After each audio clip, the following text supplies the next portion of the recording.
Tem um rabo dessa história que vai parar lá, vai bater lá no Bolsonaro. Foi um efeito bumerangue de uma das falcatruas que esse Supremo Tribunal, que ouve e obedece o Alexandre, armou para montar nas costas do país inteiro. Que falcatrua foi essa? É o seguinte: em 8 de janeiro de 2023, o Jair Bolsonaro não era mais presidente. Assim, pela lei brasileira, se quisessem julgá-lo pelo que quer que fosse, teriam que julgá-lo pela justiça comum. A mesma coisa se aplica a todos os outros participantes daquela manifestação rebatizada de golpe de Estado. Eles tinham que ser julgados pela justiça comum. Mas o que estava em jogo ali não era fazer justiça contra baderneiros, era dar um golpe de Estado usando a arma do Supremo Tribunal Federal. Como fazer então para pôr o controle da jogada toda nas mãos dos verdadeiros golpistas? O que o STF fez foi uma gambiarra das mais marretas, daquelas que o Alexandre de Moraes urde com a imaginação dos seus auxiliares. Nós temos que arranjar alguém com foro especial naquela manifestação. Procura daqui, procura dali, montaram a história da ABIN paralela, né, para pegar o Ramagem, apenas e tão somente porque ele, como deputado eleito, tinha foro especial. E aí disseram que quem armou tudo aquilo foi ele, e os manifestantes todos estavam a serviço dele. E por conta disso, arrastaram ilegalmente o julgamento inteiro para o Supremo Tribunal Federal. Só que eles marcaram uma touca fatal, gente. Quando eles fizeram isso, eles arrastaram junto para a ação inteira, que é coletiva, não tem individualização de condutas, o artigo 53 da Constituição. Esse artigo diz clara e diretamente o seguinte: nenhum representante eleito por Congresso Nacional pode ser julgado sem que a Justiça peça antes licença ao Congresso para julgá-lo. Isso aí é um dispositivo básico e comezinho de qualquer democracia, gente. Porque o deputado eleito, né, no exercício do seu mandato, ele deixa de ser um indivíduo, ele deixa de ser uma pessoa. Ele é o representante do conjunto de milhares de brasileiros que votaram nele.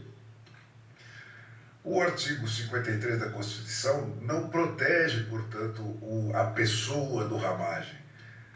Ele protege esses milhares de brasileiros que votaram nele e em nome dos quais ele fala e age como deputado. É esse o sentido da imunidade parlamentar.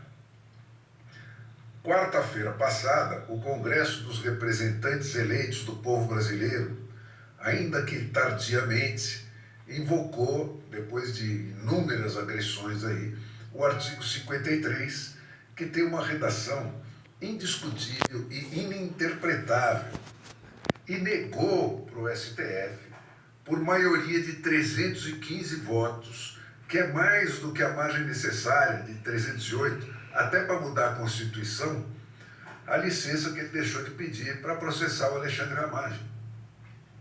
E como o Alexandre Ramagem é o caminhãozinho em cuja carroceria os imaginativos ajudantes do Alexandre de Moraes aí enfiaram de contrabando todos os réus do 8 de janeiro, inclusive o ex-presidente, né, e naquela data cidadão comum, Jair Bolsonaro, para serem julgados não mais pela primeira instância do Judiciário, com todos os direitos e recursos que isso acarreta, mas pelo tribunal particular do seu Alexandre. E, aliás, nem isso, né? Por aquela turminha dos 5 que ouvem e obedecem ao Alexandre, que inclui o comunista Graças a Deus, aquela senhora do cala a boca nunca mais, menos hoje, né? O advogado pessoal do seu Luiz Inácio Lula da Silva e aquele lutador de jiu-jitsu que dá os 3 tapinhas só no grito antes de cair no chão. E mais, o que o artigo 53 dispõe, gente, é que a decisão da Câmara dos Representantes, em casos como esse, não tem recurso. Não sobe sequer para o Senado dos alcolumbres da vida.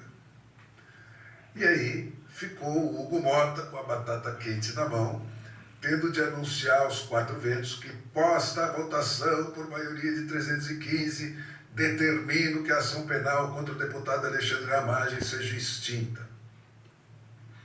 A consequência disso é que, se fosse para levar esse julgamento adiante, ia ter que começar tudo de novo, tanto para os participantes da manifestação, quanto para o cidadão Jair Bolsonaro, mas na primeira instância do judiciário.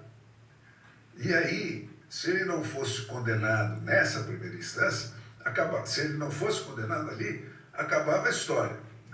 Se fosse, ele teria recurso à segunda instância, e depois ao STJ, e finalmente ao Supremo Tribunal. E aí, cara, não dava tempo de garantir que ele não vai estar no páreo de 2026.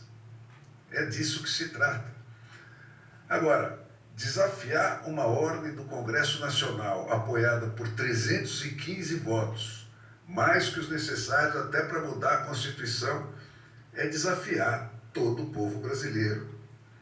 E, de quebra, transformar o Hugo Mota, que pronunciou a sentença e determinou que ela seja cumprida, numa alma penada vagando por aí de agora para sempre. E aí, o que fez o seu Alexandre?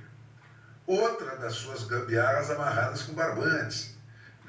Pegou a acusação que ele mesmo fez de 5 crimes juntos, que é para terem penas somadas, como o alibido doente dele exige, né? E agora quer fatiar isso em 3 crimes por um lado, 3 acusações por um lado, que fica no Supremo Tribunal, e 2 para ação extinta determinada pelo povo brasileiro, né? Mantendo os seus passageiros clandestinos, né?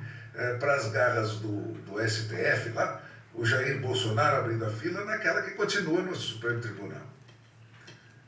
O voto dele nessa sexta-feira, gente, é um chute na cara da democracia. O resto da turminha dele tem até terça-feira para dar ou descer. Se o Congresso Nacional aceitar isso calado, gente, o Congresso Nacional acabou. Mas se quiser reagir, como o povo brasileiro já disse que exige, ele tem todas as condições para isso. A Constituição que os golpistas do Supremo Tribunal Federal têm rasgado em picadinhos previu gente como eles.